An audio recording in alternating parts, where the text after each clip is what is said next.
পুরো রেসিপিটা একদম সেম ফলো করলে ছোটবেলা মুরালির স্বাদ পাবেন। একদম সহজ করে আমি দেখাবো। আজকের রেসিপি হচ্ছে মুরালি। ময়দা 1 কাপ, লবণ 1/4 চা চামচ, চিনি 1 চা চামচ, রান্নার তেল 2 টেবিল চামচ। সব উপকরণ একসঙ্গে ভালো করে মিশিয়ে নিচ্ছি। এখন পানি দিব একটু একটু করে। পানিটা কিন্তু হালকা গরম আছে। আমি একসঙ্গে পানি দিয়ে দিয়েছি আইডিয়া করে। যারা নতুন ওরা কিন্তু এটা করতে যাবেন না, একটু একটু করে পানি দিবেন। আর নরম হয়ে গেলে কিন্তু একটা প্রবলেম, যেহেতু সব কিছুর একটা মাপ আছে, চিনি লবণ 1-2 মিনিটের মতো মথে নিব। আমার আর অল্প একটু পানি লাগবে, তাই আমি অল্প একটু পানি দিয়ে দিচ্ছি। এই তো মথা হয়ে গেছে। এখন ঢেকে রেখে দিব।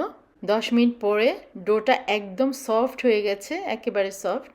এভাবে করে ফোল্ড করে নিব। এবার বেলে নিব। বেশি পাতলা করব না, একটু মোটা রাখবো। বেশি মোটাও না, বেশি পাতলাও না, ঠিক এরকম মোটাটা হবে।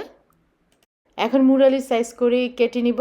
ঠিক আমি যে এরকম করে কেটেছি ওভাবে করেই কেটে নিতে পারেন, অথবা আপনার পছন্দ মতো আপনি কেটে নিতে পারেন। প্রথমে লম্বালম্বি করে তারপরে আবার মাঝখানে এভাবে কেটে ছোট করে নিব। ভাজি করার সুবিধার জন্য মুরালির সাইজগুলো আমি আলাদা আলাদা করে রাখছি।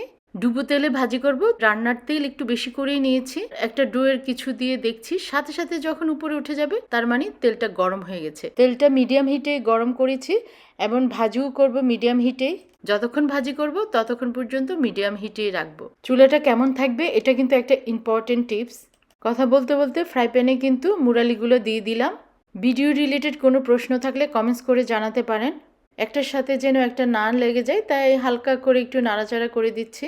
আস্তে আস্তে করে সারাক্ষণই নাড়াচাড়া করতে থাকবেন। এক সাইড বেশি আরেক সাইড যেন কম না হয়, এরকম হালকা হালকা করে নাড়াচাড়া করে দিলে সব সাইড সমানভাবে ভাজি হবে। কি সুন্দর ফুলে গেছে। আর এক সাইড কিন্তু না, দোনো সাইডে যেন ব্রাউন হয়, এটা খেয়াল রাখতে হবে। দু সাইডে ব্রাউন হলে তখনই নামিয়ে নিব। এই তো 2 সাইডে ব্রাউন হয়ে গেছে, এখন নামিয়ে নিব। এখন চিনির শিরা বানাবো, কারণ মুরালিটা ঠান্ডা হতে হবে। চিনির শিরাটা পারফেক্ট বানাতে হবে। 1 কাপ চিনি, 1/2 কাপ পানি। চিনিটা যেন পানির সাথে মিশে যায়, এজন্য একটু নাড়াচাড়া করে দিচ্ছি। চিনির শিরাটা যখন একটু ঘন হয়ে আসবে তখনই আমি চেক করব শিরাটা পারফেক্ট হয়েছে কিনা। আগে থেকে একটা বাটির মধ্যে একটু ঠান্ডা পানি নিয়ে রাখতে হবে, কারণ কাজটা খুব তাড়াতাড়ি করতে হবে, তা না হলে চিনিটা শক্ত হয়ে যাবে। এই যে একদম অনেক ঘন হয়ে গেছে। পানির মধ্যে দিয়ে চেক করে নিব শিরাটা হয়েছে কিনা। পানির মধ্যে দেওয়ার সাথে সাথে এই যে শিরাটা যখন এরকম শক্ত হয়ে যাবে তার মানে শিরাটা হয়ে গেছে। এখন আমি মুরালিগুলা শিরার মধ্যে দিয়ে দিব। মুরালিগুলোকে ভালো করে চিনি শিরার সাথে মিশিয়ে নিব। একটু ভালো করে নাড়াচাড়া করে নিচ্ছি যেন একটার সঙ্গে আরেকটা না লেগে যায়। এই তো হয়ে গেল সবার প্রিয় মুরালি। আমি একটা সার্ভিং বলে ঢেলে নিচ্ছি, আর একসাথে যেগুলো লেগেছে এগুলো একটু ছুটিয়ে নিচ্ছি। দেখতে যতটা সুন্দর না হয়েছে তার চেয়ে বেশি হয়েছে, অনেক মজা হয়েছে।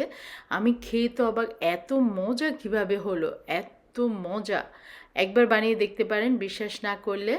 আল্লাহ আমাদের সবাইকে ভালো রাখুক, সুস্থ রাখুক। দেখা হবে নেক্সট ভিডিওতে ইনশাল্লাহ। আমি তো একটার পর একটা খেয়ে যাচ্ছি, এত মজা।